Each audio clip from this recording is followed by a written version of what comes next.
I'm a sensitive soul. I'm a creative. I'm a songwriter, by profession.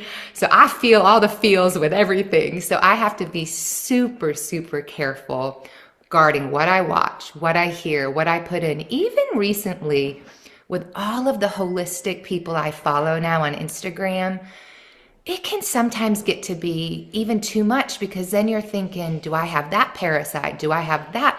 Sometimes you just got to mute it all and say, you know what? I'm going to live my life. I'm going to go do the things that give me life. I'm going to do the best I can. I'm going to follow the protocol I've been asked to follow and trust that that doctor knows exactly what I need. My biggest tip would be live fully, even in the empty places. Even if you're sick today, what is one thing you can do? I remember the one thing that brought me joy that I could do. It was later in the day, so the sun wasn't too bright. This is when I was really sick. I would get up. Sometimes my mom had to help me, which is super humbling, but honestly was a bonding time for us that I'll never get again.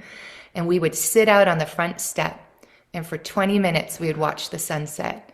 And we would talk about positive things, about when I'd go on dates again, about special days that we'll, and special moments would have together one day and share. And we would make sure in those 20 minutes, we didn't talk about how much pain I was in. We didn't talk about how this center might not work. And we've taken this big step of faith. We would talk about the things that we believed we were going to get to do on the other side of healing. And I would love to encourage somebody today who's really depressed or sick or just in a funk. If you could take 10 minutes out of your day and do something that brings you life, and during that time, speak out loud the things that you can't wait to do again. Because Casper, because we're friends, I'm living in so many of those prayers, promises, things that I never thought I'd get to do again. I remember on our last podcast, one of the things I would visualize is when I'm better, I can't wait to hike. I was a new hiker when I got sick. So it was like, oh, I found this new thing I love, and now I can't do it. And you were like my first hike after our podcast. Right. And I remember thinking, oh my gosh, I'm like well enough to hike again. And, maybe that's a goal for someone listening today, that they can't wait to get out and hike again. And I would say, write that down, dream into that, visualize it, pray into it. Let that be something that keeps you going on your darkest day. You're so right with this, Jamie, because you speak to so many people too, and I speak to so many people that are going through hard times and have disease and have Lyme disease and all sorts of complex chronic conditions, and it seems sort of hopeless. And it's not that it's a wrong thing to feel hopeless, because it's natural. Right. We all do. Not a single one of us would get a diagnosis and be like, I am hopeful and I am full of positivity 1 minute after getting it. No, that's not natural. But I think it's so important to have some sort of a positive goal in mind. Because if you don't, you're not working to anything. And what I find is most people that don't have a positive goal, whether it's hiking, getting a new job, seeing, your granddaughter or something grow up, whatever that is, usually fall into always trying to find a magic bullet, right? Always trying to say, have you ever heard of this new medicine? Have you ever tried this new therapy coming out with huge promise to what I have, right?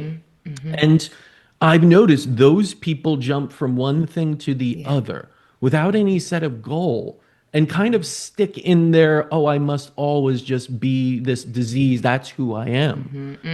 And how important was it for you to kind of see past the diagnosis and really just focus on the healing and not trying to do as much of that research and jumping? Because I remember you weren't even like coming, hey, I want you guys to do this therapy on me. You were like, hey, whatever it takes, just put me in, do the voodoo, right? Yeah. Like, and I think some of that was good. I think some of that was good, that I was green, naive. I'm now working with you guys, have learned like exactly what BAH is. I mean, I thought in my mind that these doctors were taking that blood and scrolling it through all these lab tests and all, I had this whole thing.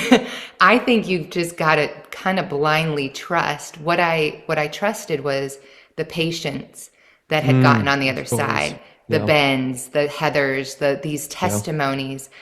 I knew if God could do it for Heather and Ben, he could do it for me. He's no respecter of persons. He's got favor for Yeah. everyone, healing for everyone. So that's what kept me going. And that's what I love helping patients with now. It's like, yes, I remember doing all that treatment at the center. And you know what? I didn't feel great right away. If Right. anything, there's moments, as you know, that you might feel worse because your body is getting rid of toxins and years worth of stuff you've held on to, and you're releasing that.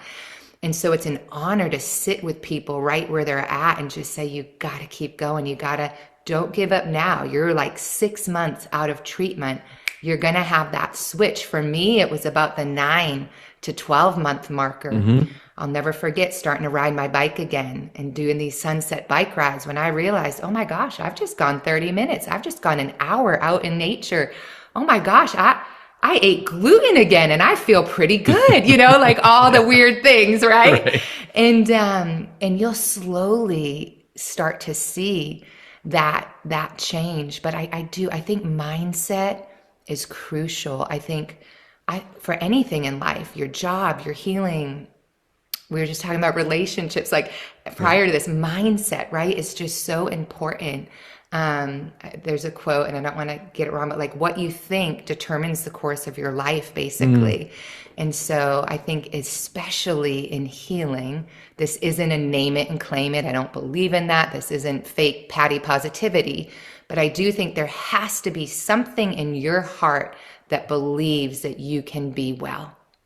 And that is how I've seen the most success, even with patients I've gotten to work with now through you guys, are the ones that have even had just a glimmer, a tiny mustard seed of faith that I will be well. Those are That's the right. ones that have a turnaround. If you come in, oh, it's just going to be the next center that I try. Oh, it's just going to be. Mm.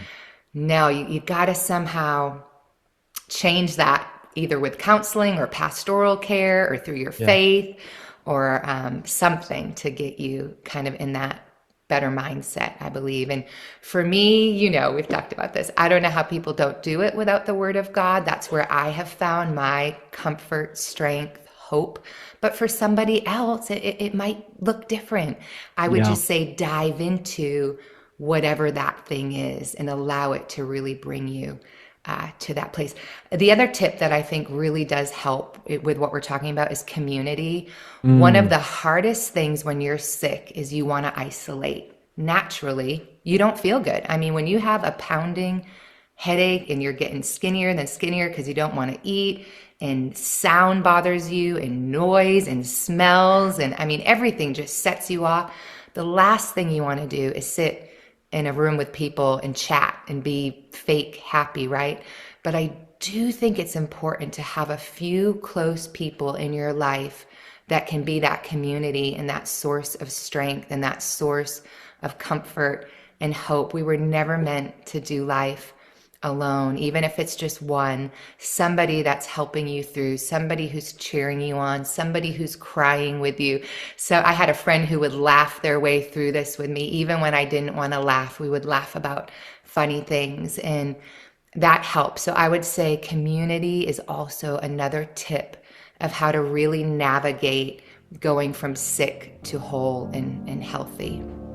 It's massively important.